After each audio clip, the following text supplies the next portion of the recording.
मग जर तुम्हाला त्यावेळी छत्रपती घराण्याचा एवढा आदर होता तर तुम्ही संभाजीराजांना तिकीट द्यायला पाहिजे होता। तुम्ही कृपया करून आमच्यावर टीका करत असताना स्वतः त्यांनी काय काय छत्रपती घराण्यावर केले हे सुद्धा सांगणं गरजेचं आहे।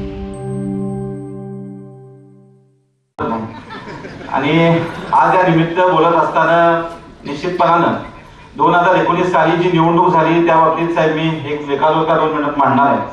2019 साली लोकसभेची निवडणूक ज्यावेळी झाली त्यावेळी 2,70,000 मतांच्या लीडनं प्राध्यापक संजय मंडित साहेब यांना तुम्ही सर्वजणांनी खासदार केलं।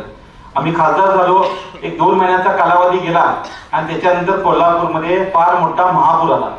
महापूर इतका भयंकर होता की त्यावेळी दादा दिल्लीत होते, त्यावेळी क्षीरसागर साहेब इथं कोल्हापुरात होते आणि पहिला मला वाटते ऋतुराज दादांना माहिती आहे 8च बोटी आमच्याकडे शिल्लक होत्या। 8 बोटी अवेलेबल असतात आणि मग एनडीआरएफची पथक पहिला आलं नव्हतं, त्यावेळी सगळे आम्ही शिवसैनिक सर्व शिवसेनेचे कार्यकर्ते फिरत होतो आणि मग एनडीआरएफची टीम आपण तिथे पाठवली। व्हाईट आर्मी, नेव्ही, आर्मी आणि एनजीओ यांना आपण विनंती केली की आपण सर्व जणांनी जे जे प्रयाग चिखले असतील, आंबेवाडी असेल, तिकडं सुरकुड असेल, या सर्व ठिकाणी जिथं पाणी आले तिथं पहिला लोकांना स्थलांतरित करण्यासाठी मदत करावी। शिवसेनेनं सर्वात पहिला भारतीय जनता पक्ष असेल या सर्व जणांनी चांगल्या पद्धतीनं तो विडा उचलला आणि लोकांना वाचवण्याकरता पहिला आपण स्थलांतरित केलं। त्यावेळी निश्चितपणानं आपण पुरामध्ये प्रचंड प्रमाणात काम केलं। पण साहेब त्यावेळी मुख्यमंत्री एकनाथ शिंदे साहेब नव्हते, उद्धव साहेब होते। एकनाथ शिंदे साहेब त्यावेळी मंत्री होते, पण एकनाथ शिंदे साहेबांनी मुख्यमंत्र्यांच्या पेक्षा काम जास्त आमच्या कोल्हापूरमध्ये केलं। एकनाथ शिंदे साहेब त्यावेळी 12 दिवस मला वाटतं कोल्हापुरात राहिला होते आणि 12 दिवस करवीरच्या आंबेवाडी, प्रयाग चिखले या भागामध्ये मला वाटतं शिंदे साहेब जर आले तर त्यांना कधी कोण विसरणार नाही। अजून सुद्धा माता भगिनी आम्ही प्रचारला गेल्यानंतर विचारतात की शिंदे साहेब इकडे येतात काय बघा। म्हणजे इतकं काम शिंदे साहेबांनी त्यावेळी राहून तिथे रात्री बोटी घेऊन बोटी जात असताना वायऱ्या असायच्या, त्या वायरच्या खालनं जात असताना कधीतरी त्यात करंट असायचा, शॉक लागायचा, तरी सुद्धा शिंदे साहेबांनी पर्वा न करता प्रत्येकाचे प्राण वाचवले।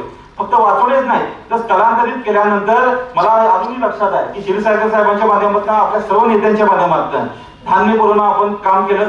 आम्ही खासदार किचन मधून एक संकल्पना काढली होती, खासदार किचनच्या माध्यमातून आम्ही अन्नधान्य पुरवायचो आणि मग पूर सुद्धा ओसरल्यानंतर त्या लोकांना मदत देण्यापर्यंतचं काम हे आम्ही केलं। त्यावेळी मुख्यमंत्री उद्धव साहेब होते, जर मला वाटते शिंदे साहेब मुख्यमंत्री त्यावेळी असते तर पहिला 22च्या 22 बोटी शिंदे साहेबांनी पाठवल्या असत्या आणि निश्चितपणानं शिंदे साहेबांनी आमच्यासाठी प्रचंड प्रमाणामध्ये कोल्हापूरमध्ये काम केले। आमचं झालंय असं, आम्ही जसं खासदारकीची जाहिरात केली नाही तसं शिंदे साहेबांच्यासाठी जाहिरात करायला कमी पडतंय।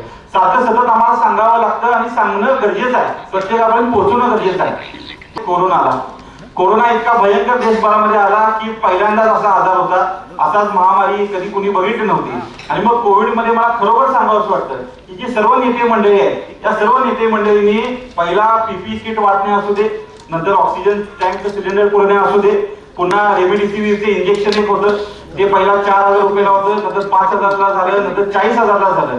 हे रेमडेसिवीरचे इंजेक्शन या सर्व नेत्यांनी पुरवत होते। म्हणजे असं काम कोविड मध्ये आपण केलं।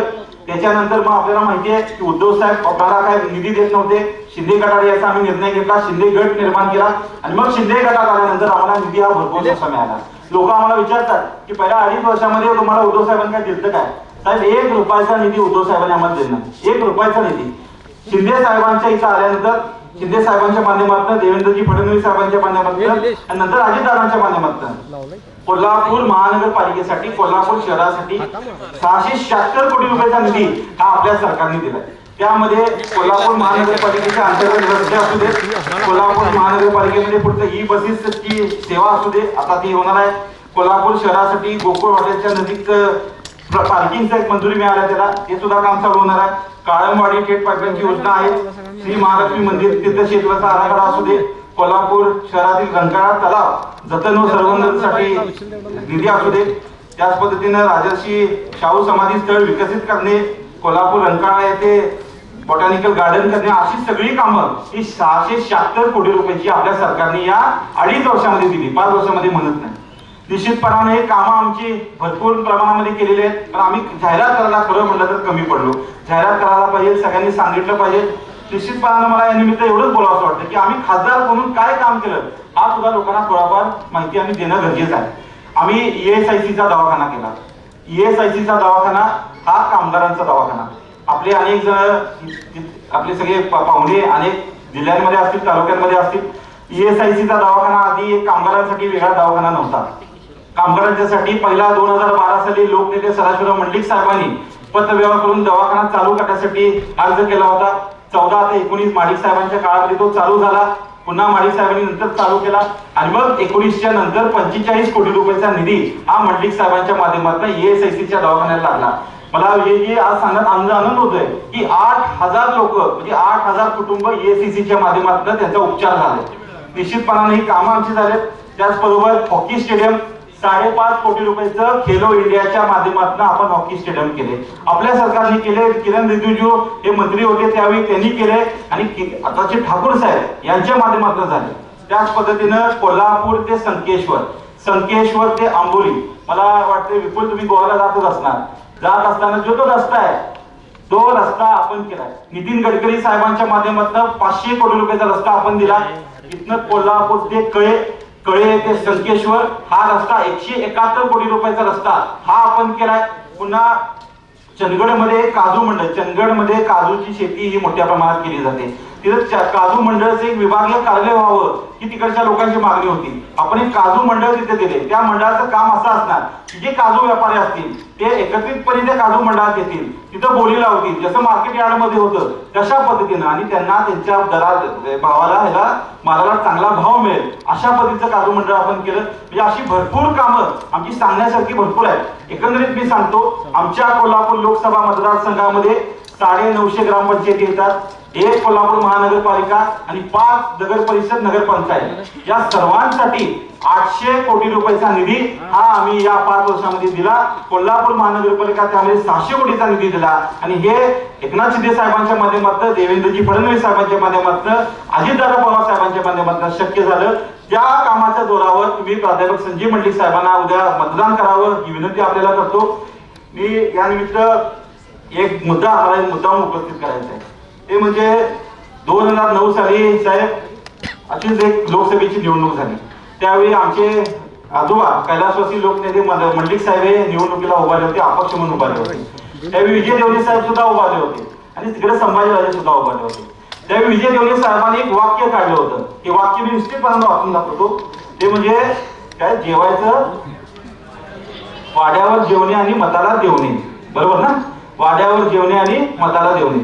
त्यावेळी अपमान झाला नव्हता काय? अपमान झाला नाही महाराजांचा, म्हणजे तुमच्या सोयीनुसार अपमान. आता संजय पवार साहेब सुद्धा मागच्या वेळी राज्यसभेला उभे होते. उद्धव साहेबांनी त्यांना तिकीट दिलं. त्यावेळी मला वाटतं संभाजीराजांना काहीतरी डावललं गेलं, थांबवलं गेलं. आणि मग जर तुम्हाला त्यावेळी छत्रपती घराण्याचा एवढा आदर होता तर तुम्ही संभाजीराजांना तिकीट द्यायला पाहिजे होता. तुम्ही म्हणायला पाहिजे होता की बाबा मला राहू दे, तुम्ही त्यांना तिकीट द्या, मी उभारत नाही, या छत्रपती घराण्याचा मला सन्मान करायचा आहे, अपमान मी करू शकत नाही. आणि म्हणून जे दोन्ही आमचे जुने जिल्हा प्रमुख होते उभाटा गटाचे, त्यांनी कृपया करून आमच्यावर टीका करत असताना स्वतः त्यांनी काय काय छत्रपती घराण्यावर केले हे सुद्धा सांगणं गरजेचं आहे. आणि म्हणून मी काय जास्त टीकाच्या ह्याच्यात बोलणार नाही. आम्ही विकास कामं या कोल्हापूर जिल्ह्यासाठी केलेली आहेत. पहिले 2.5 वर्ष आमचे कोरोनाने आणि महापुराने खाल्ले. नंतरच्या 2.5 वर्षामध्ये आम्हाला मुख्यमंत्री चांगला लाभला, उपमुख्यमंत्री चांगले लाभले, म्हणून आम्ही कामं केली. आणि या कामाच्या जोरावर तुम्ही आम्हाला येत्या 7 मेला धनुष्यबाण या चिन्हावर बटन दाबून विजयी करावं ही विनंती करतोय.